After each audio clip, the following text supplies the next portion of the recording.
Hello, welcome to the Glasstire Top 5. It's the week of February 15th, 2018. I am Rainey Knudson, and I'm here in front of the Ellsworth Kelly Chapel with our very special guest, Julie Kinzelman. Thank you for doing this. So great to be here. I'm super excited. And you're an art consultant, and Right. so y'all's business, you do lots of different things, but your company seems lately to have been doing more site-specific installations in these very non-art spaces. So like Correct.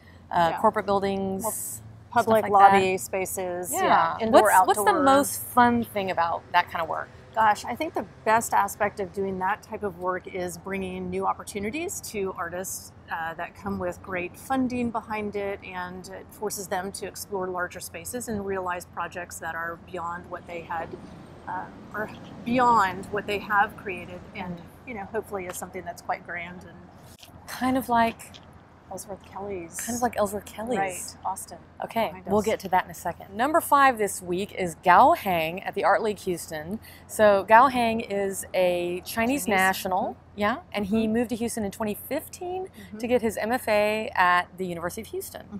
These are these really charming watercolors with his notes written in English. Kind of diaristic sketches. Yep. His interpretation of coming to America and acclimating through, that cultural shock probably that he was experiencing. Yeah, Roaches, freeways. Well, they have freeways in China. That just sums it up right there. Roaches and freeways. Welcome to America. Welcome to Houston. Number 4 at the Blaffer Art Museum at University of Houston is The Future is Certain, It's the Past, which is Unpredictable. So this is a show that's based on an old Soviet joke. The title is an old Soviet joke. The future is certain, but it's the past that we don't know, because in those days, in those bad old days, Stalin would do things like kill his ministers and whitewash, Eradicate them from all history, all photographs. documentation. Yes, Right. yes, as if they had never existed, in fact. And George Orwell spoke about this in 1984. I asked Toby Camps, the director of the Blaffer, about this, and he said it's very much about this sort of reinterpretation of the past as a way of controlling the present and therefore the future. This show was curated by Monica Lipsick and initially showed at Calvert 22 Foundation in London, and it's a group show. Really I don't know fascinating much show. about the individual works, but I really like the premise of this show. And so on the other end of the conceptual spectrum is our next pick, number 3, On With the Show, This Is It. It's the art of Chuck Jones and Looney Tunes. Looney Tunes. You know what? This show is not going to disappoint. It's going to be refreshing. There's not it's a going to be human- exciting, a little flashback into childhood. It's going to be Looney Tunes. Like Original celluloid sketches, which are rich and, Oh, and they've got the really good ones. They've Seeing got it the guy evolve in grabbing front the of you. coyote by the neck, Right. It looks really great. They've got vintage figurines, I think, in this. I'm hoping that they have a TV set up where they're just like playing Looney Tunes cartoons on a loop, Get because that's lost in- really, Right. that's all I really want to see. Who doesn't want to see? What's Opera What's a Doc? doc? What's Opera Doc? What's Opera Doc? And number 2 is it Rainey Matar. Matar at the Eamon Carter Museum, and she is a Lebanese-American photographer.